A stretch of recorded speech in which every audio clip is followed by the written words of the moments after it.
Depuis 2018, les Togolais ont été largement matraqués par une nouvelle appellation. Le Plan national de développement, PND. À ce titre, il est défini comme un ambitieux programme quinquennal censé transformer structurellement l'économie du pays dans son processus vers l'émergence. Ce projet de fort, confondu, par concours de circonstances, à la feuille de route gouvernementale 2020-2025, n'est visiblement que l'ombre de lui-même, 8 mois après. Et ce, malgré le réhabillage. Quand le PND a drainé passion. De l'exécutif aux députés en passant par l'administration, dans ses différents démembrements, l'appellation était sur toutes les lèvres. Aucun discours ou speech ne pouvait s'achever sans que les organisateurs ou officiels ne fassent recours au Plan national de développement, PND. Adopté par le gouvernement le 3 août 2018 et officiellement lancé le 4 mars 2019, cette vision est, en soi, un document stratégique quinquennal couvrant la période 2018-2022. Sous la conduite du président de la République, ce plan d'une valeur estimée à plus 4 000 milliards de CFA a été annoncé pour transformer structurellement l'économie togolaise. Avec les 2 tiers, 2/3, portés par le secteur privé. Ainsi donc lancée, une course effrénée aux investisseurs à travers le monde. Que de voyages en pompe des officiels, Forgues Nassimbe au devant, que de séminaires, que de conférences internationales pour une kyrielle de voyages qui a, par la suite, fini par intriguer nombre d'observateurs sur la pertinence de ces expéditions budgétivores, pourtant censées récolter des investissements pour la réalisation de ce fameux plan. Dès lors, alors que les jours passent sans que les lignes ne bougent véritablement, beaucoup avaient compris qu'il s'agit beaucoup plus d'une trouvaille du pouvoir cinquantenaire copiée pile-poil chez les voisins de la sous-région, notamment la Côte d'Ivoire et le Sénégal, pour endormir les Togolais qui n'aspirent qu'au mieux-être. Mais l'arrivée de la Covid, il y a un an, aura levé un coin de voile sur ce qu'il convient d'appeler un projet mort-né.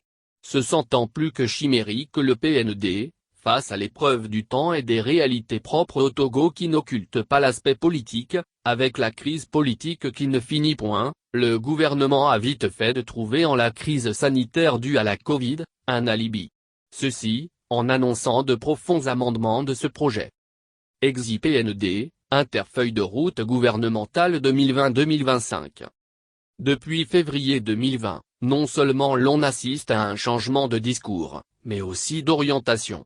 Aujourd'hui, tout semble dire que le gouvernement, constatant l'échec de son projet qui a du mal à prendre corps, à un an de son achèvement, vire à une nouvelle terminologie qu'est la feuille de route gouvernementale 2020-2025 que l'on semble substituer, subtilement au fameux PND, au dos de la Covid. En témoigne, à juste titre, une rencontre dite de haut niveau tenue en janvier 2021, à Lomé, avec les partenaires techniques et financiers du Togo.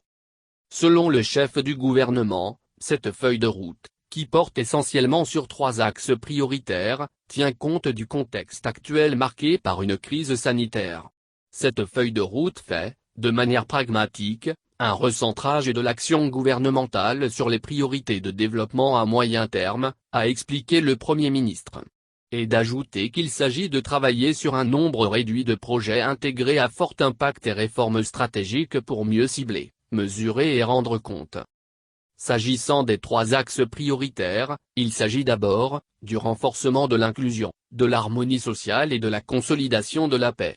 Ensuite, de la création d'emplois pour les jeunes en s'appuyant sur les forces de l'économie. Et enfin, de la modernisation du Togo et du renforcement de ses structures. En somme, au travers de sa démarche, a expliqué le Premier ministre Victoire Daubé, le gouvernement entend définir un cadre de développement mais aussi de partenariat cohérent avec ses logiques et ses priorités. Bonnet blanc blanc bonnet. À l'analyse, on comprend à demi-mot, que le PND a vécu. Place désormais à la feuille de route gouvernementale, qui se veut plus pragmatique. Et cela semble, a priori, plus rationnel et prometteur, au regard de ses différentes déclinaisons. Mais en réalité, tout porte à croire qu'il n'y a rien de nouveau sous le soleil, si ce n'est d'entretenir l'espoir d'une aventure à issue hypothéquée. Ceci, en ce sens que le capitalisme, avec la course aux impôts et taxes, a pris le dessus sur le social, avec la vie chère devenue, aujourd'hui, la marque de gouvernance de Forgues Nassimbe et le compagnon des Togolais. Et pour cela, Qu'il soit le PND ou la feuille de route, ce n'est donc que bonnet blanc blanc bonnet.